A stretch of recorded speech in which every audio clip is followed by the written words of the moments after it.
kasih Mas Murad. Bismillahirrahmanirrahim. Assalamualaikum warahmatullahi wabarakatuh. Prof. Didi, Prof. Nur, Pak Handi, dan Bapak Ibu, teman-teman semua, Mas Murad, Lintang, dan semuanya yang hadir pada pertemuan siang hari ini. Semoga masih bersemangat menjelang puluhan terakhir ya. Semoga kita semua dapat Lailatul Qadar ya. Eh, saya kira kalau berbincang tentang kegiatan ekonomi di bulan Ramadan, memang hari-hari ini saya kira kita berada pada posisi yang serba tidak mudah karena daya beli masyarakat turun, harga-harga cenderung naik, ya, dan tidak hanya harga-harga di pasar sayuran, pasar makanan, tapi juga di pasar emas. Nah, ini saya akan mencoba mengaitkan ini. eh,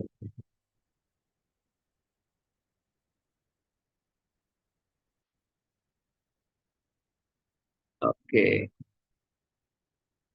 Nah, jadi saya akan coba untuk melihat bahwa bagaimana perkembangan harga emas ya.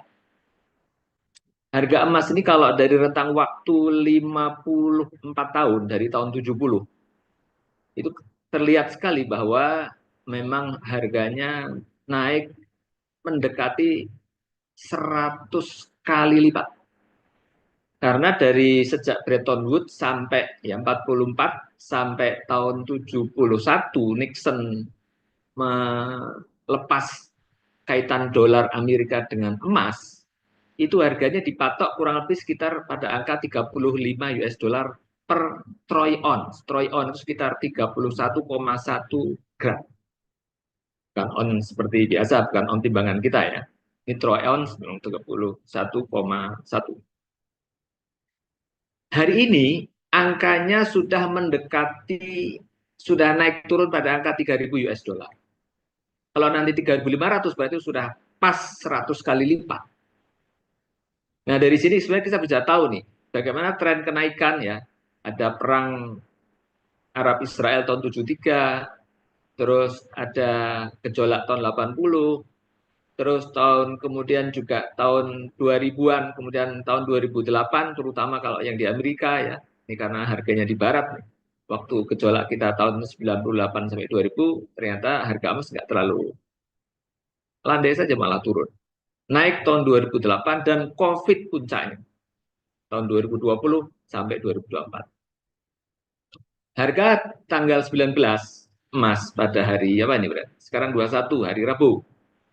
Itu sudah 3.000 per troy ounce, kalau per dolarnya 90, per gramnya 97 US dollar.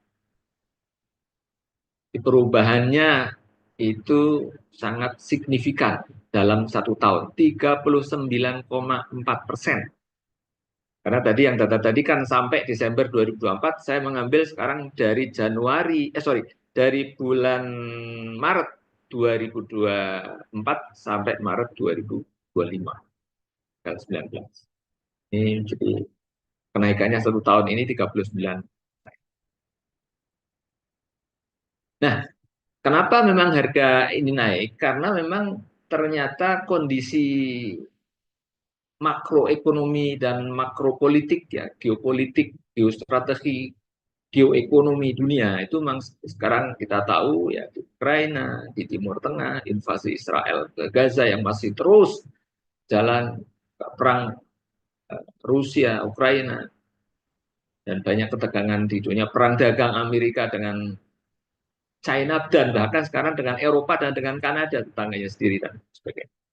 Itu menyebabkan kemudian terjadinya fluktuasi dan emas tampaknya akhirnya menjadi tempat kembali, safe, safe haven, ya, tempat orang untuk berlabuh yang aman dan stabil.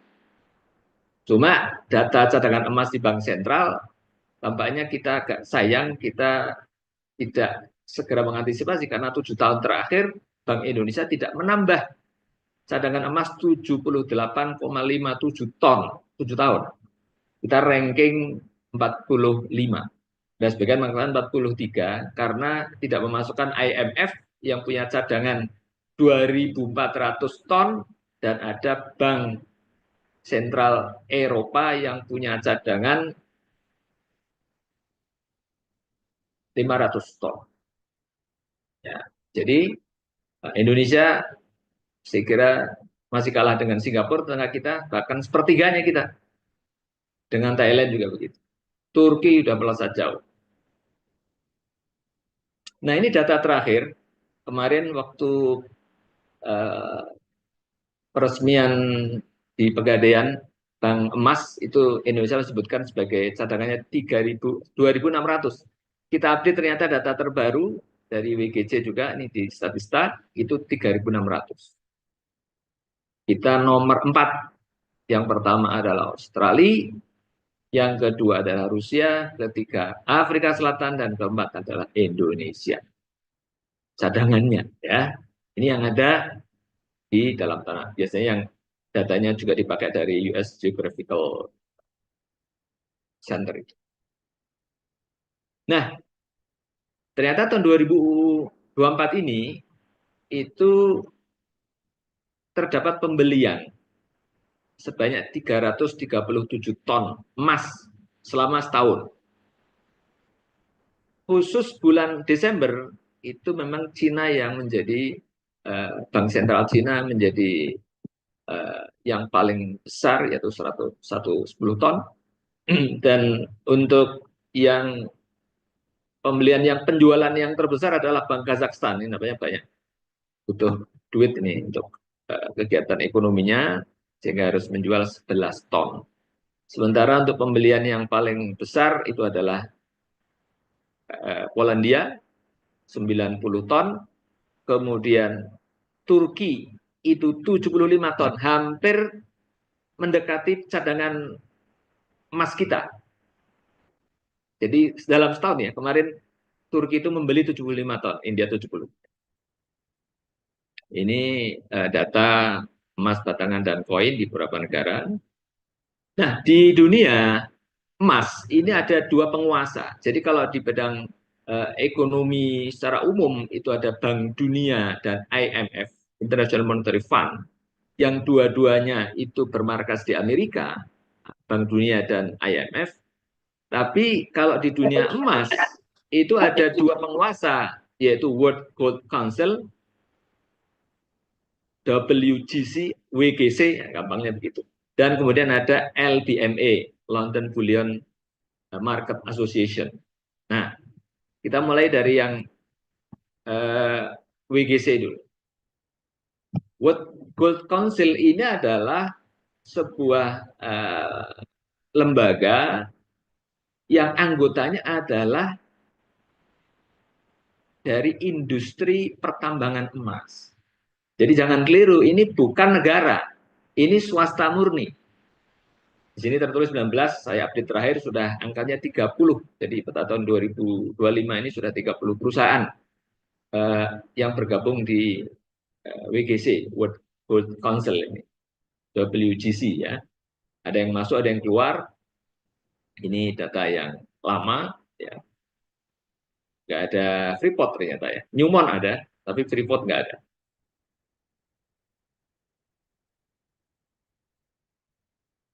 Nah, yang menarik adalah bahwa WGC ini tidak hanya punya kantor di London, ya. Dua-duanya WGC dan LBMA ini ada di London dua-duanya. London sudah jelas, LBMA sudah namanya London ya.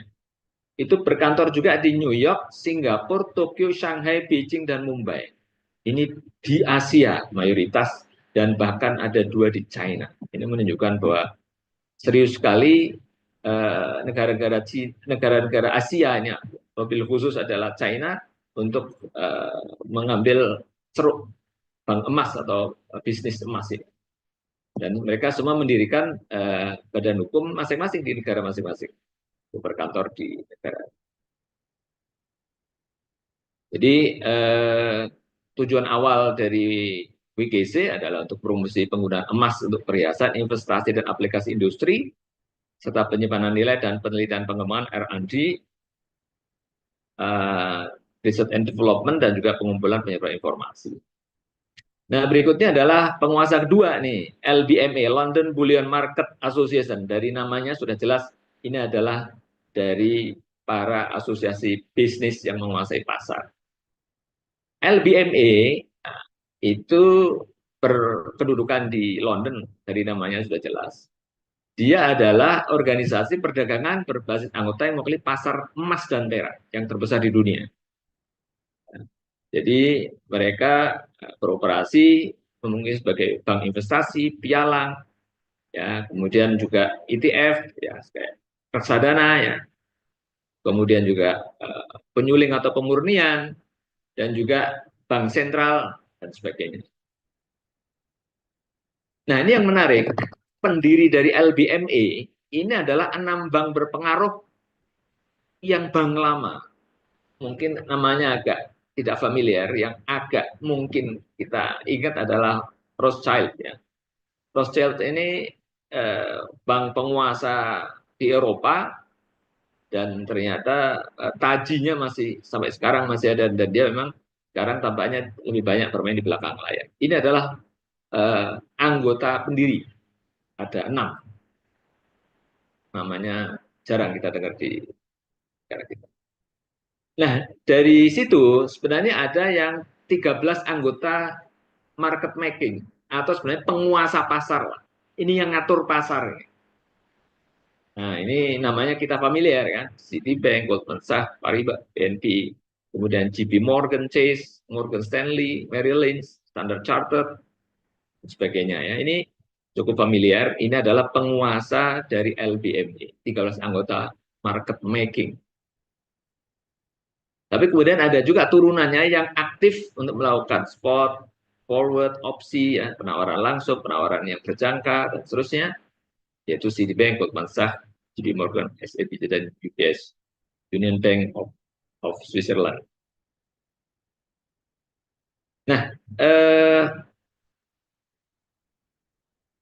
di LBMA ini ada sebuah mekanisme yang menarik, saya kira. Nanti akan saya jelaskan di belakang. Saya akan masuk aja dulu ke perusahaan pemurnian logam mulia utama. Ada 5 Big Five. Itu bahkan 4 itu bukan dari top 10 yang mempunyai cadangan emas terbesar. Coba. 3 ini dari Swiss, ya, Argor, Metallor, PM, PAM, ya. Nah, Afrika tadi masuk 3 besar, Jepang itu tidak masuk. Dulu ketika kita belum punya refinery di Jawa Timur, di Gresik, itu kita kirim ke Jepang sama ke, kalau salah, ke Spanyol. Sekarang alhamdulillah kita sudah punya refinery. Tapi ini yang ini anunya nih major yang gede, ya. Nah, sekarang moga-moga nanti data terbaru nanti smelter kita, refinery kita sudah bisa masuk ke yang. Nah, pertanyaannya sekarang, mengapa emas yang disimpan di bawah kasur itu penting untuk disumbangkan bagi perekonomian? Nah, dia ada bermanfaat nih. Yang pertama adalah menyebabkan peningkatan tingkat tabungan. Jadi tadinya masuk di bawah kasur, di bawah bantal, kemudian masuk menjadi tabungan. Emas digital, deposito digital, dan sebagainya itu jadi tabungan nasabah dan menjadi tabungan yang tercantum di neraca.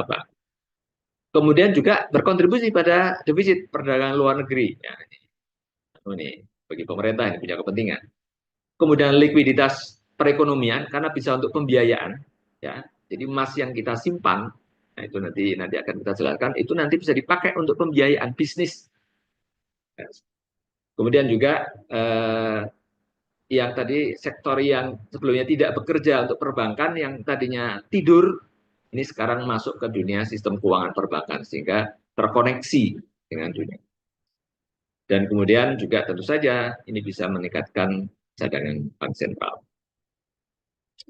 Nah, kita sekarang masuk ke bank emas nih. Gimana nih? Ini saya berapa kali sudah menyampaikan, makanya saya akan lebih dalam lagi nih.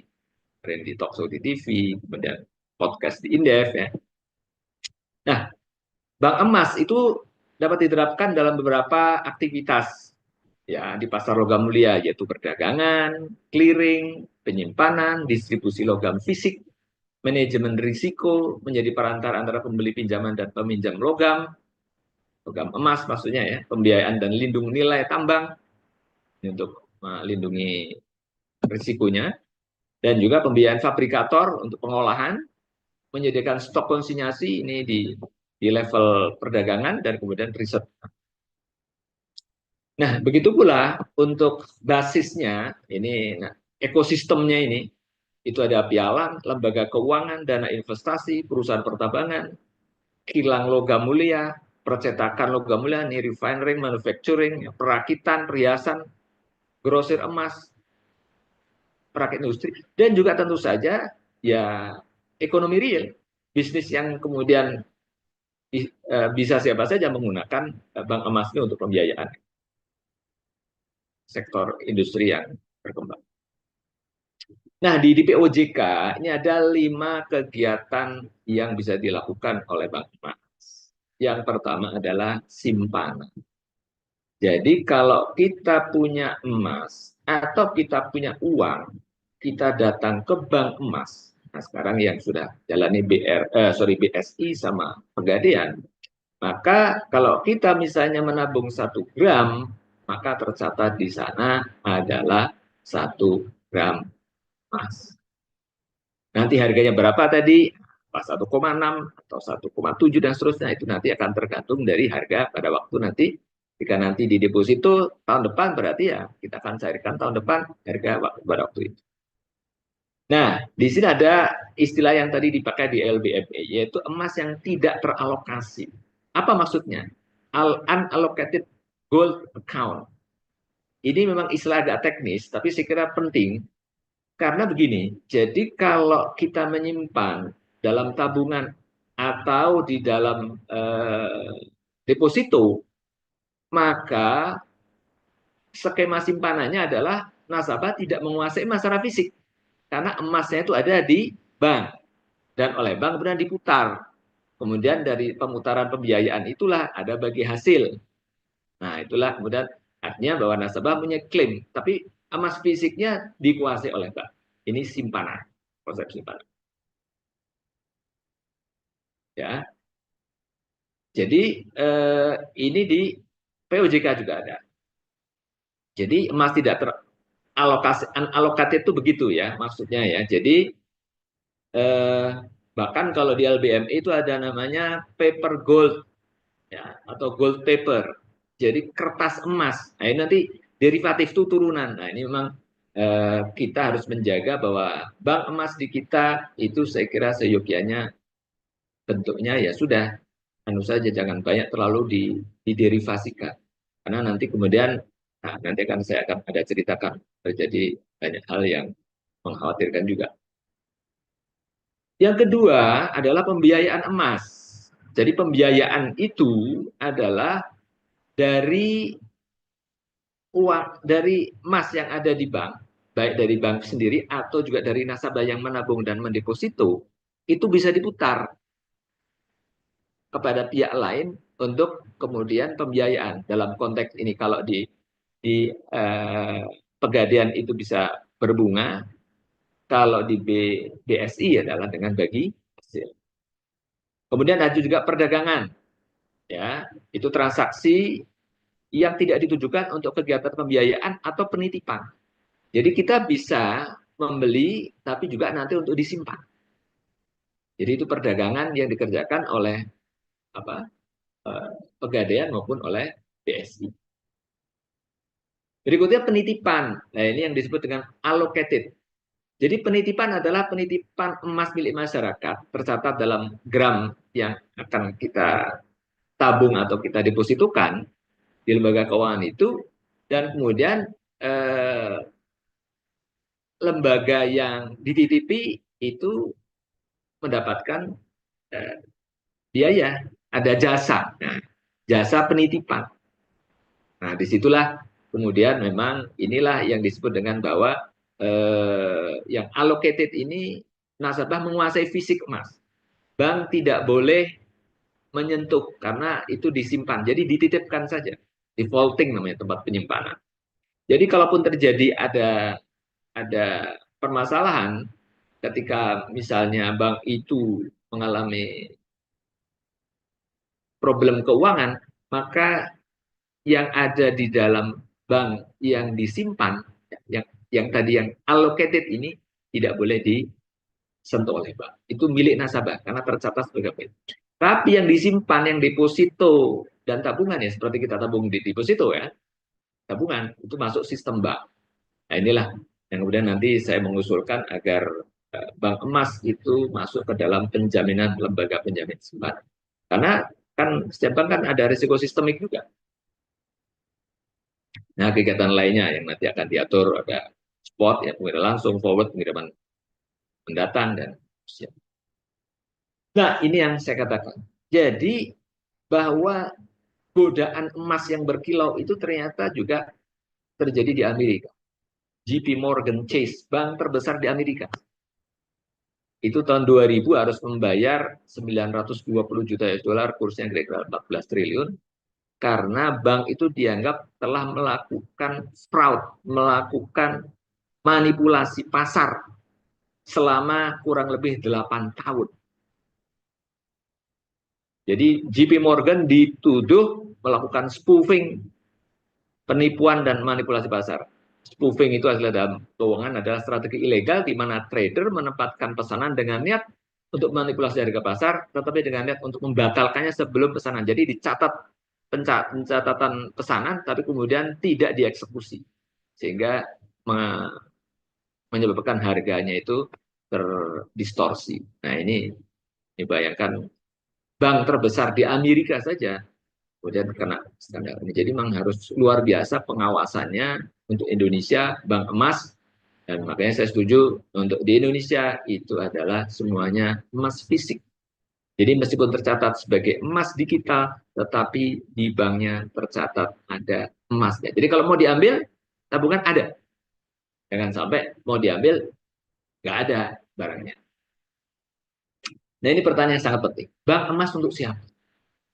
Kita cek data penduduk tahun 2025 ya. Data di BPS itu Indonesia 284.438.000. Ini pada Januari. Angkatan kerja 15 tahun ke atas jumlahnya 149.373 jiwa. UMKM menurut data dari Kemenko Perekonomian itu menyerap tenaga kerja 97% tenaga kerja. Angkatan kerja kan 149.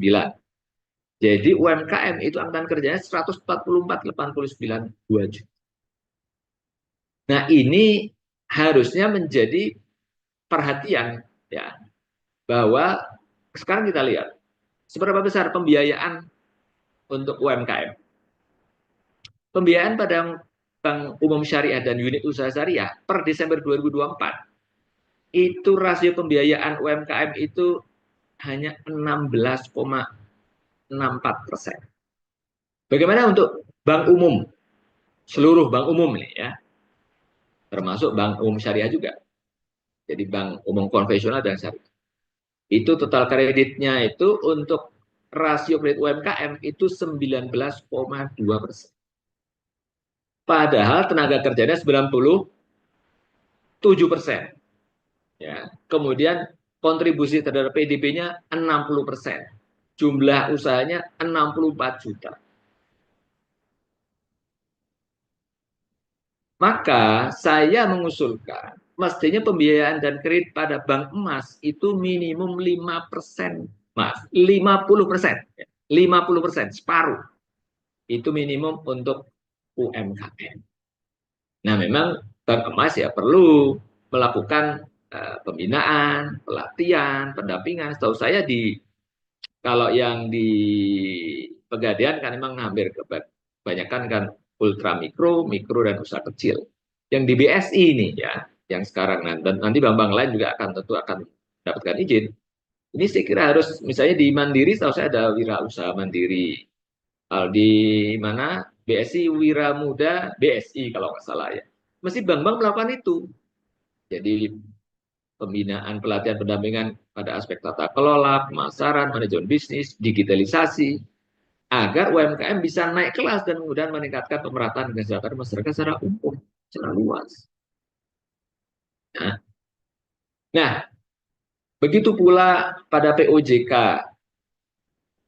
Di POJK, jadi pasal 9 ayat 2 untuk pembiayaan, ya, ini untuk pertama kali itu transaksinya adalah 500 gram di peraturan pasal 9 ayat 2. Saya mengusulkan kalau 500 gram berarti kan sekitar 750 juta. Ini saya kira sudah pengusaha menengah nih, kecil menengah.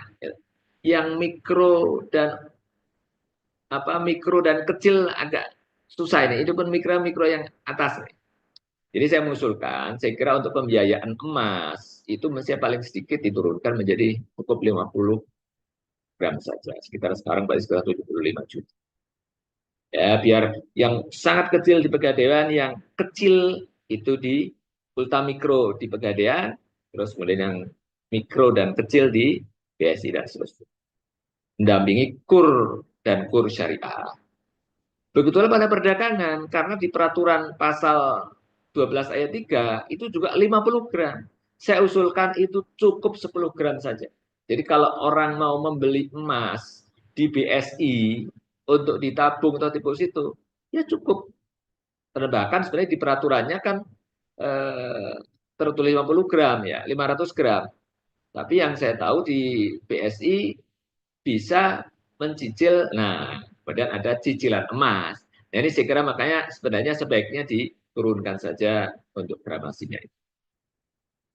Nah, kemudian juga kemarin ada wacana membentuk Dewan Emas Nasional. Ya, kita tahu tadi kan, World Gold Council, Dewan Emas Dunia, itu kan swasta, perusahaan-perusahaan tambang. Nah, Dewan Emas Nasional ini, ya menurut yang saya baca ini dari OJK, kan akan melibatkan beberapa kementerian, lembaga terkait, yang dalam bagaimana mengkoordinasikan dan mengatur ekosistem bullion secara efektif ya dari pemerintahan dan lembaga. Nah, kalau saya mengusulkan sebaiknya tidak usah dibentuk lembaga non struktural baru.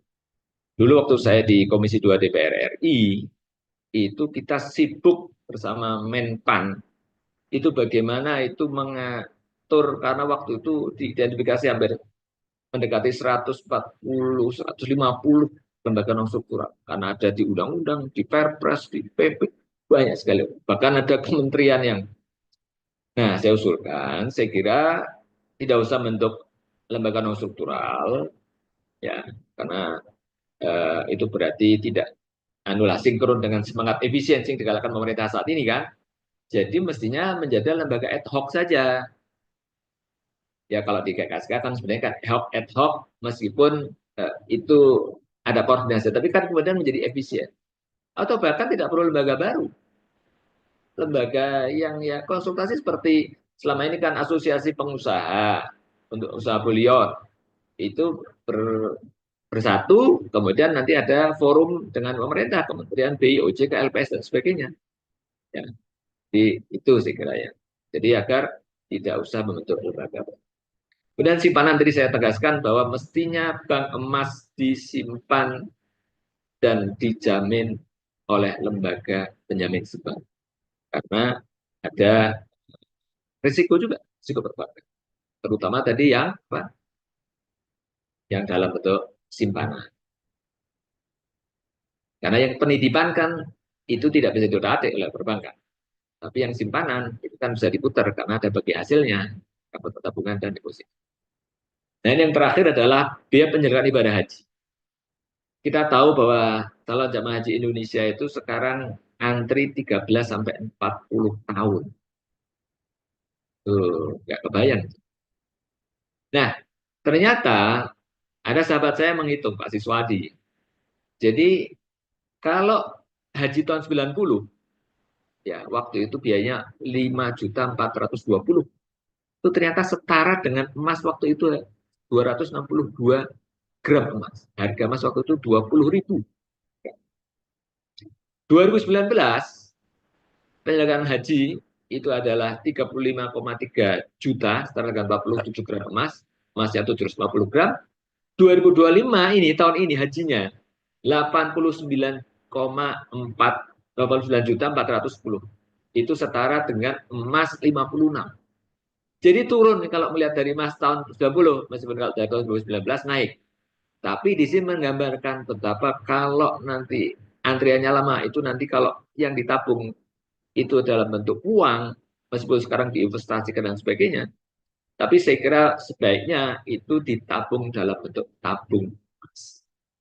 Bahwa nanti oleh perbankan diputar, berarti ada nilai tambah lagi. Sudah emasnya nanti stabil dan cenderung naik, nanti ada bagi hasil. Jadi akan sangat membantu. Saya kira demikian. Terima kasih. Dan kita nanti akan lanjutkan dalam diskusi lebih lanjut. Assalamualaikum warahmatullahi wabarakatuh.